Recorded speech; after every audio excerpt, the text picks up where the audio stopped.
Dear students, welcome to Corporate Accounting. We were studying about the preparation of balance sheet of a life insurance company. In this class, we are going to solve two problems. I hope you are following the class. Note the question. Loans on companies' policies, loans on government securities, mortgages, agents balance, investment, cash at bank, cash in hand, furniture, house property, loans on life policies, expenses of management, stock of stamp, deposits, commission, bonus in cash, surrender, claims by maturity, claims by death, annuities paid, outstanding premium, advance tax paid. Then credit balance, premium, profit on sale of investment, claims outstanding, trade creditors, life assurance funds, consideration for annuities, interest, dividend, share capital. ഇത് രണ്ട് അക്കൗണ്ടും prepare ചെയ്യണം. എന്തൊക്കെയാണ്? Revenue അക്കൗണ്ടും prepare ചെയ്യണം, balance ഷീറ്റും prepare ചെയ്യണം. അപ്പോൾ നമ്മൾ റവന്യൂ അക്കൗണ്ടിലേക്ക് പോവുകയാണ്. നമുക്ക് അറിയാവുന്ന കാര്യങ്ങളാണ്. ഷെഡ്യൂൾ 1 പ്രീമിയം ഒരു ഐറ്റം മാത്രമേ ഉള്ളൂ. ഷെഡ്യൂൾ 2 കമ്മീഷൻ ഒരു ഐറ്റം മാത്രമേ ഉള്ളൂ. ഓപ്പറേറ്റിംഗ് എക്സ്പെൻസ് ഒരു ഐറ്റം മാത്രമേ ഉള്ളൂ. ബെനഫിറ്റ്സ് പെയ്ഡ് എന്തൊക്കെയാണ്? Claims by death, maturity, annuities, surrenders, bonus in cash. നമ്മൾ നേരെ റവന്യൂ അക്കൗണ്ടിലേക്ക് വന്നു. പ്രീമിയം അവിടെ വന്നു. Income from investment, interest and dividend അവിടെ വരും. Profit on sale of investment വരും. അതർ ഇൻകത്തിൽ കൺസിഡറേഷൻ ഫോർ ആനുവിറ്റീസ് ഗ്രാൻഡഡ് വരും. ഓക്കെ, അപ്പം പ്രീമിയം ഷെഡ്യൂൾ 1, ഇൻകം ഫ്രം ഇൻവെസ്റ്റ്മെൻറ്റിൽ interest dividend, profit on sale of investment, അത് രണ്ടുകൂടെ വരും. Consideration for annuities. Then commission schedule 2. Schedule 3 operating expense total B. Benefits paid 3,10,200 total C. Surplus A minus B minus C, that is 1,71,200. വളരെ സിമ്പിളാണ്. ഇനി അതിൻ്റെ schedules of balance sheet പോവാണ്. അപ്പോൾ നമ്മൾ ഈ question revenue account balance sheet ഉള്ളപ്പോൾ ശ്രദ്ധിക്കേണ്ട ഒരു കാര്യം, റവന്യൂ അക്കൗണ്ട് പ്രിപ്പയർ ചെയ്തെങ്കിൽ മാത്രമേ നമുക്ക് പ്രോഫിറ്റ് കിട്ടുള്ളൂ. പ്രോഫിറ്റ് കിട്ടിയെങ്കിൽ മാത്രമേ, സർപ്ലസ് കിട്ടിയെങ്കിൽ മാത്രമേ ഷെഡ്യൂൾ 6 ലൈഫ് അഷുറൻസ് ഫണ്ടിനോട് കൂടി എമൗണ്ട് ആഡ് ചെയ്യാൻ പറ്റുള്ളൂ, സർപ്ലസ് ആഡ് ചെയ്യാൻ പറ്റുള്ളൂ. അപ്പോൾ ഷെഡ്യൂൾ 6 പ്രിപ്പയർ ചെയ്യുമ്പോൾ നമ്മൾ റവന്യൂ അക്കൗണ്ട് പ്രിപ്പയർ ചെയ്തതിന് ശേഷം മാത്രമേ ഷെഡ്യൂൾ 6 അതിൻ്റെ കംപ്ലീഷനിലേക്ക് വരാം. ഇവിടെ share capital schedule 5, schedule 6 life assurance fund at the beginning, add surplus. Okay, അപ്പോൾ ആഡ് സർപ്ലസ്. ഇപ്പോൾ ടോട്ടൽ 9,71,200. ബോറോയിങ്സ് നിൽ. ഇൻവെസ്റ്റ്മെൻറ്റ്സ് ഒരൈറ്റം മാത്രമേ ഉള്ളൂ.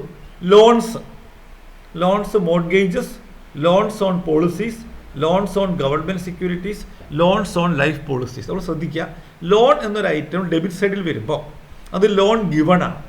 മനസ്സിലായല്ലോ? ലോൺ അത് ക്രെഡിറ്റ് സൈഡിലാണ് വരുന്നതെങ്കിൽ ലോൺ റിസീവ്ഡ് ആണ്. അപ്പോൾ ഇത് ഡെബിറ്റ് സൈഡിൽ വരുമ്പോൾ കമ്പനി കൊടുത്ത ലോണാണ്, അത് കമ്പനിയുടെ അസറ്റാണ്. ലോൺസിൽ mortgage, short loans on policies, loan on government securities, loan on life policies total. Then fixed assets, house property, furniture total. Cash in hand, cash at bank. Schedule 12 advances, advance tax paid ശ്രദ്ധിക്കുക. Agents balance debit അതവിടെ വരും. Outstanding premium അവിടെ വരും. Stock of stamps അവിടെ വരും, അത് ശ്രദ്ധിക്കുക. Stock of stamp stationery. Then total of 12 2,35,650. Cash at bank, cash in ഹാൻഡും ബാങ്കും. കറണ്ട് ലയബിലിറ്റീസ്, ക്ലെയിംസ് ഔട്ട്സ്റ്റാൻഡിങ്ങും സൺട്രി ക്രെഡിറ്റേഴ്സും. ടോട്ടൽ 66,100. അപ്പോൾ നമ്മൾ ബാലൻസ് ഷീറ്റിലേക്ക് പോവാണ്. ശ്രദ്ധിക്കുക, ബാലൻസ് ഷീറ്റ് പ്രിപ്പയർ ചെയ്യുമ്പോൾ sources of funds, share capital 5, 6, 7 അത് 3 വന്നു, ടോട്ടൽ കിട്ടി. Application investment, loans, fixed assets. Current asset inner കോളത്തിൽ എഴുതുക. ഷെഡ്യൂൾ 11ഉം 12ഉം അതിൻ്റെ ടോട്ടൽ എടുക്കുക. കറണ്ട് ലയബിലിറ്റീസും ഇന്നർ കോളത്തിൽ എഴുതുക. കറണ്ട് ലയബിലിറ്റീസും പ്രൊവിഷൻസും എടുക്കുക. Net current asset A minus B എന്ന് പറഞ്ഞാൽ 2,50,100 മൈനസ് 66,100. Net answer is 1,84,000. അത് ഏതിനോട് കൂടി ആഡ് ചെയ്യുന്നു?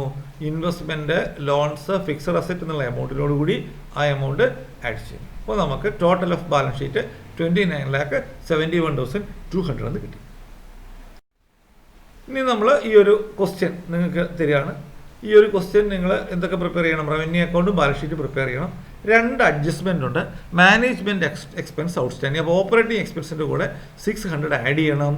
അത് കറൻറ്റ് ലയബിലിറ്റി ഷെഡ്യൂൾ 13 കാണിക്കണം. പ്രീമിയം ഔട്ട്സ്റ്റാൻഡിങ്, പ്രീമിയം എന്ന് പറയുന്ന ഷെഡ്യൂൾ 1 കൂടെ ആഡ് ചെയ്യണം. പിന്നെ ആ എമൗണ്ട് പിന്നെ ഷെഡ്യൂൾ 12 കറണ്ട് അസറ്റിൽ കാണിക്കണം. ബാക്കി ഇതിനകത്ത് രജിസ്ട്രേഷൻ ഫീസ് ഒരു ഐറ്റം ഉണ്ട്, അത് നമുക്കറിയാം. റവന്യൂ അക്കൗണ്ടിൻ്റെ പിന്നെ അതർ ഇൻകത്തിൽ കാണിക്കുക.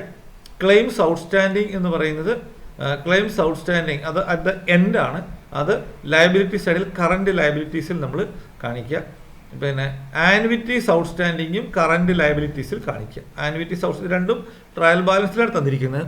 അത് രണ്ടും ലയബിലിറ്റി സൈഡിൽ മാത്രമേ വരുള്ളൂ. കറണ്ട് ലയബിലിറ്റീസിൽ കാണിക്കുക.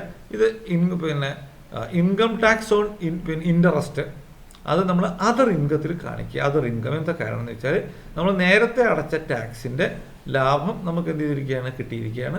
അപ്പോൾ അത് നിങ്ങൾ ഇത് രണ്ടും ചെയ്തു നോക്കുക. ഞാൻ ഇതിൻ്റെ ആൻസർ മുകളിൽ കൊടുത്തിട്ടുണ്ട്, നിങ്ങളത് ചെയ്ത് നോക്കുക. ചെയ്ത് നോക്കിയതിന് ശേഷം എന്തെങ്കിലും കൺഫ്യൂഷൻ ഉണ്ടെങ്കിൽ നിങ്ങൾ പറയാം. Thank you.